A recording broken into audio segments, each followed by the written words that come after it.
కర్నూలు జిల్లాలో అధికార వైసీపీ పార్టీకి భారీ షాక్ తగిలింది. అధినేత జగన్ పర్యటించి వెళ్లిన 2 రోజులకే పార్టీలో లుకలుకలు తీవ్ర స్థాయికి చేరి కీలక నేతలు గుడ్ బై చెప్పేందుకు రెడీ అయ్యారు. కర్నూలు పార్లమెంట్ పరిధిలోని ఆలూరు, పత్తికొండ నియోజకవర్గాల్లో మంచి ఓటు బ్యాంకు కలిగి ఉన్న వాల్మీకి సామాజిక వర్గానికి చెందిన కప్పట్రాల్ బొజ్జమ్మ అనే ఆమె భర్త రామచంద్ర నాయుడు వైసీపీని వీడి సొంత పార్టీ టీడీపీలోనికి చేరారు.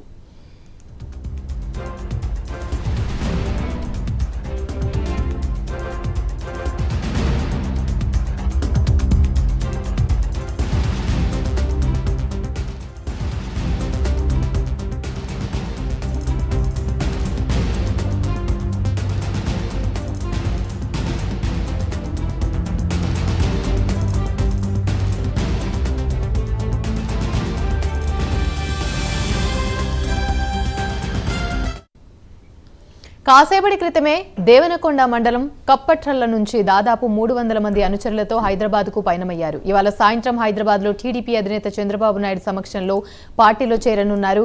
పత్తికొండ నియోజకవర్గంలో దశాబ్దాల పాటు చక్రం తిప్పి దారుణ హత్యకు గురైన కప్పట్రాళ్ల వెంకటప్ప నాయుడు కుమార్తె బొజ్జమ్మను తెలుగుదేశం పార్టీ తగిన ప్రాధాన్యతనిచ్చింది.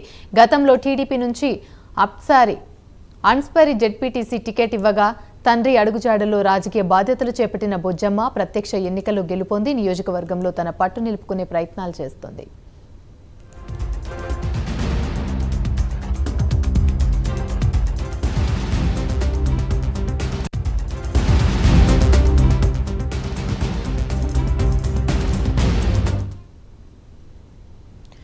బొజ్జమ్మ భర్త రామచంద్ర నాయుడు స్వంత నియోజకవర్గంలోని దేవనకొండ మండలం నుంచి ఎంపీపీగా వ్యవహరిస్తున్నాడు. వాల్మీకి సామాజిక వర్గానికి చెందిన కప్పట్రాళ్ల బొజ్జమ్మ ఆమె భర్త రామచంద్ర నాయుడు ఎన్నికల సమయంలో వైసీపీలో చేరిన 5 ఏళ్లుగా ఎలాంటి ప్రాధాన్యతకు నోచుకోలేదని తీవ్ర అసంతృప్తికి లోనైనట్లు తెలుస్తుంది. పార్టీలో అసంతృప్తులను సాధారణమని అంటూ మీకు తగిన న్యాయం చేస్తామని అధినేత జగన్తో చెప్పించిన ప్రయోజనం లేకపోయినట్లుగా తెలుస్తోంది.